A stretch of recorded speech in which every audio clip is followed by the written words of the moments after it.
CSEB പോലുള്ള cooperative എക്സാംസിന് prepare ചെയ്യുമ്പോൾ നമ്മൾ നിർബന്ധമായിട്ടും പഠിച്ചിരിക്കേണ്ട കുറേ കമ്മിറ്റികളുണ്ട്. അതിലേറ്റവും വളരെ പ്രധാനപ്പെട്ട ഒരു കമ്മിറ്റിയാണ് all India rural credit survey committee, അതായത് AIRCSC എന്ന് പറയും.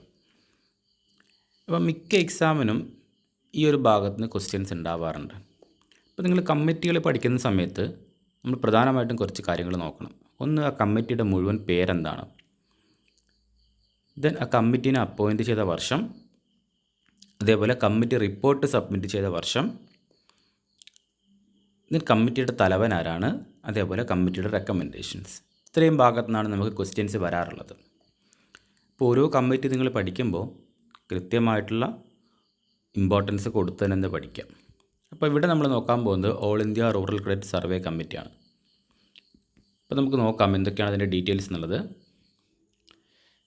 ഇപ്പോൾ all India rural credit survey committee അഥവാ AIRCSC. ഫസ്റ്റ് ഓഫ് ഓൾ, ഈ ഒരു കമ്മിറ്റീനെ അപ്പോയിൻറ്റ് ചെയ്തത് ആരാണെന്നാണ്.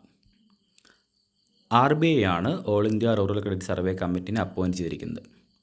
ഇനി ഏത് വർഷമാണ് അപ്പോയിൻറ്റ് ചെയ്തതെന്നാണ്.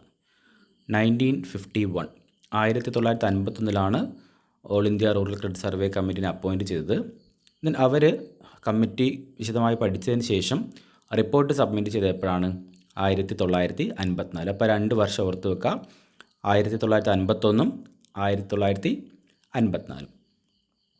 ഇനി ഈ ഓൾ ഇന്ത്യ റൂറൽ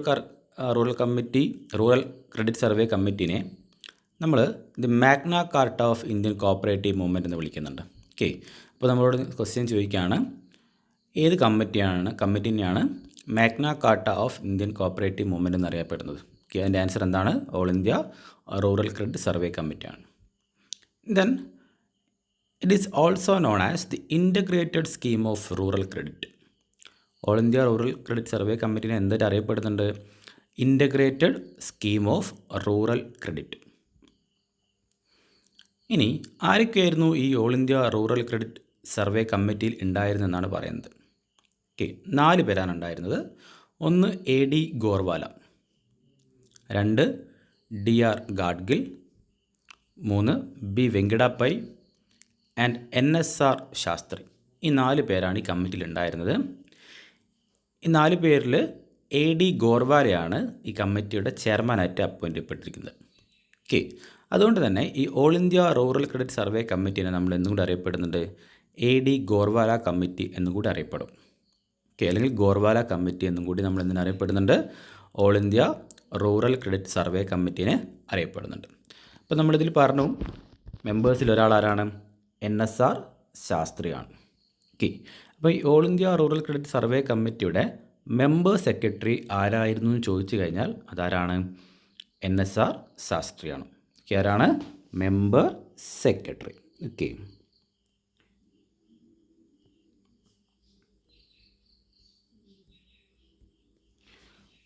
ആ ഒരു കാര്യം ഓർമ്മിക്കുക. All India rural credit survey കമ്മിറ്റിയുടെ മെമ്പർ സെക്രട്ടറി ആരാണ്? NSR ശാസ്ത്രിയാണ്. അപ്പോൾ നമ്മൾ പറഞ്ഞു ഇതിനെന്തെന്നറിയപ്പെടുന്നുണ്ട്? ഗോർവാല കമ്മിറ്റി എന്നുകൂടി അറിയപ്പെടുന്നുണ്ട്. ഇനി ഈ കമ്മിറ്റി ഒരു സ്റ്റേറ്റ്മെൻറ്റ് കൊണ്ടുവന്നിട്ടുണ്ട്. ഓക്കെ, ഒരു ടേം കൊണ്ടുവന്നിട്ടുണ്ട്. ആ ടേമാണ് അവിടെ കൊടുത്തിരിക്കുന്നത്. Corporation failed but it must succeed. Corporation ഇപ്പം നിലവിൽ എന്താണ്? ഫെയിൽഡ് ആണ്, മീൻസ് പ്രോപ്പറായിട്ട് നടക്കുന്നില്ല. അത് കോപ്പറേറ്റീവ് ആക്ടിവിറ്റീസൊക്കെ ഡള്ളാണ്. പക്ഷേ എന്താവണം? ഇത് സക്സീഡ് ചെയ്യണം എന്നൊരു സ്റ്റേറ്റ്മെൻറ്റ് കൊണ്ടുവന്നത്, അല്ലെങ്കിൽ അങ്ങനെ ഒരു സ്റ്റേറ്റ്മെൻറ്റ് കോയിൻ ചെയ്തതാരാണ്? All India rural credit survey കമ്മിറ്റിയാണ്. ഓക്കെ, അപ്പോൾ ഇത്രയും കാര്യങ്ങൾ ഓർമ്മിച്ച് വെക്കുക.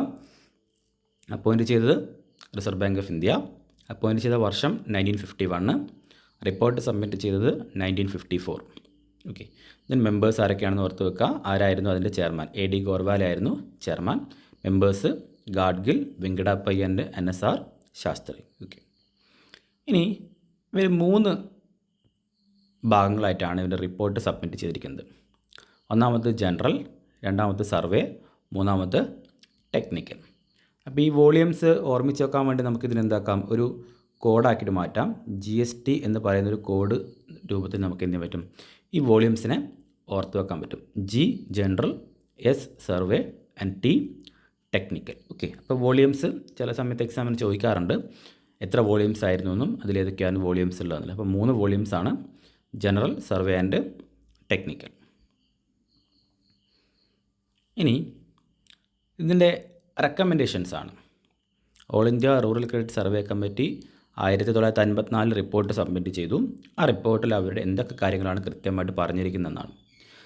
ഏറ്റവും പ്രധാനപ്പെട്ട കാര്യം സ്റ്റേറ്റ് ബാങ്ക് ഓഫ് ഇന്ത്യ ഫോർമേഷനാണ്. SBI ഫോം ചെയ്യുക.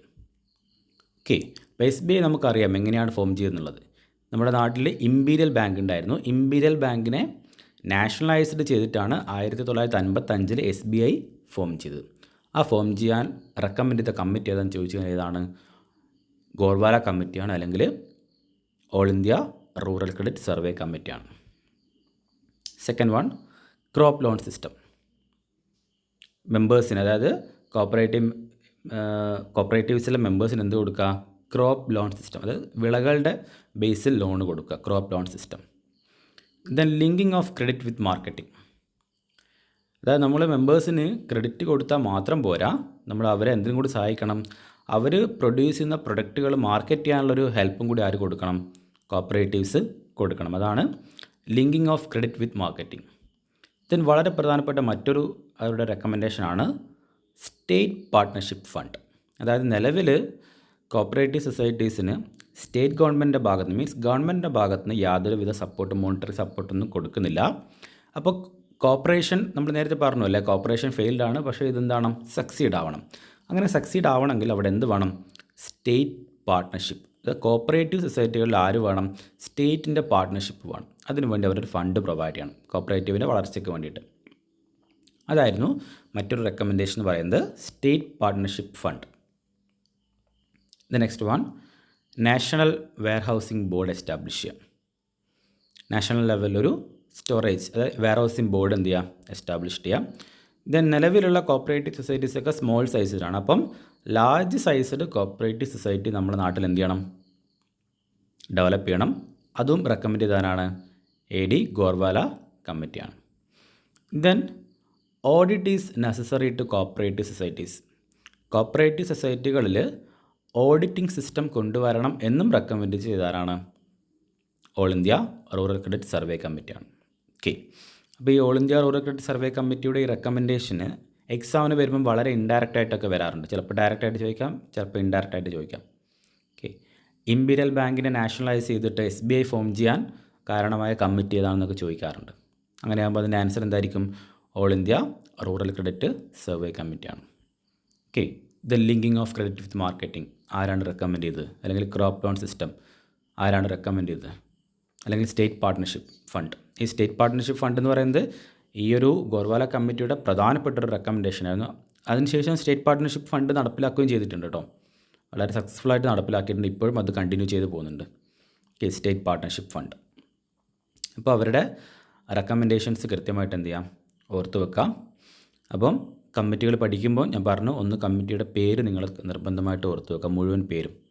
ദെൻ കമ്മിറ്റി അപ്പോയിൻറ്റ് ചെയ്ത വർഷം, കമ്മിറ്റി റിപ്പോർട്ട് സബ്മിറ്റ് ചെയ്ത വർഷം, അതേപോലെ ആ കമ്മിറ്റിയുടെ തലവൻസ് മീൻസ് ചെയർമാൻ ആരായിരുന്നു, അതേപോലെ അവരുടെ പ്രധാനപ്പെട്ട റെക്കമെൻഡേഷൻസ് എന്തൊക്കെയാണെന്നുള്ളതാണ്. ഓക്കെ, അപ്പോൾ നമ്മുടെ കോപ്പറേറ്റീവ് എക്സാംസിന് മിക്ക എക്സാംസിനും ഇതിൻ്റെ ഭാഗത്തുനിന്ന് ക്വസ്റ്റ്യൻസ് ഉണ്ടാവാറുണ്ട്. അതുകൊണ്ട് നിങ്ങൾ കൃത്യമായിട്ട് എന്ത് ചെയ്യുക? ഓർത്ത് വെക്കുക.